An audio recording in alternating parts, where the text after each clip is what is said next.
Ibu-ibu yang saya muliakan dan saya hormati, sebagai kesimpulan dari pengajian kita pada kesempatan ini, bahwa di akhirat itu Allah akan menghisab kita di bawah terik matahari yang sangat panas.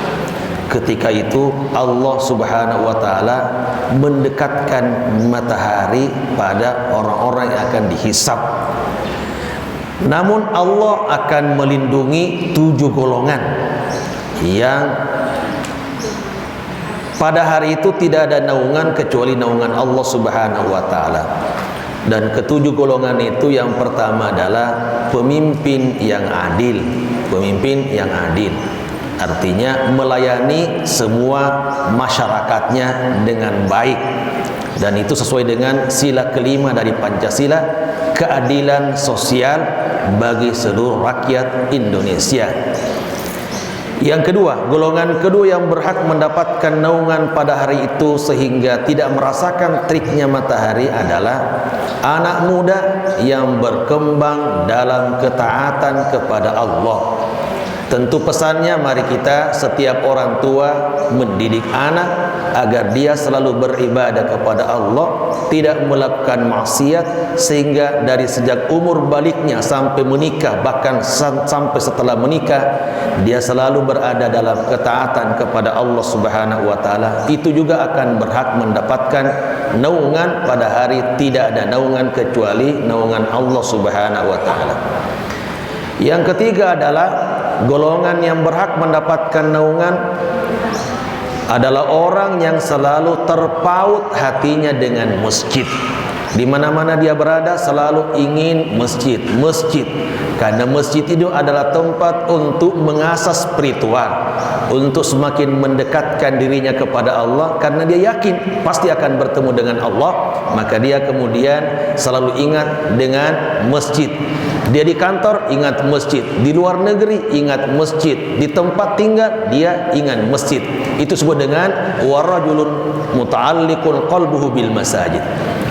Yang keempat yang berhak mendapatkan naungan di akhirat pada hari tidak ada naungan kecuali naungan Allah adalah orang yang saling mencintai karena Allah.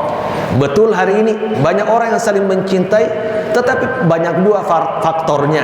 Faktor jabatan, faktor harta, faktor sama-sama satu alumni, faktor satu daerah, kemudian bertemu di sini karena satu keluarga. Bukan itu yang dimaksudkan. Kita mencintai betul-betul karena Allah Subhanahu wa taala, bukan karena yang lainnya.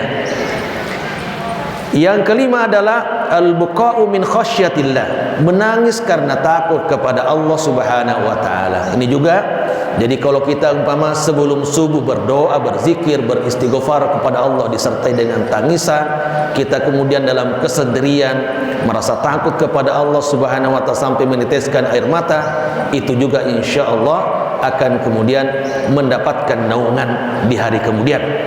Yang keenam adalah menghindari zina.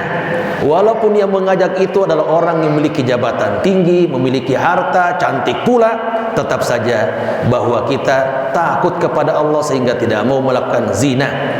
Dan yang terakhir adalah usahakan berinfak dalam keadaan tidak diketahui orang. Jadi berinfaknya itu sampai tangan kirinya tidak tahu apa yang difakkan oleh tangan kanannya. Begitu dia menyembunyikan infak dan sedekah yang dia berikan kepada orang lain, lagi-lagi karena hanya mengharapkan pahala dari Allah Subhanahu wa taala. Dengan terbiasa melakukan amal-amal ini, insyaallah di akhirat kelak tidak akan mendapatkan teriknya matahari, tidak akan merasakan panasnya matahari, akan mendapatkan naungan pada hari tidak ada naungan kecuali naungan Allah Subhanahu wa taala. Mudah-mudahan kita semua di akhirat kelak insyaallah mendapatkan perlindungan dari Allah. Kita dihisab dengan hisab yang mudah, dan kemudian kita bisa masuk surga secepatnya sehingga merasakan nikmatnya surga sebagai balasan atas amal-amal yang kita lakukan di atas permukaan bumi ini. Mudah-mudahan ada manfaatnya. Wassalamualaikum warahmatullahi wabarakatuh.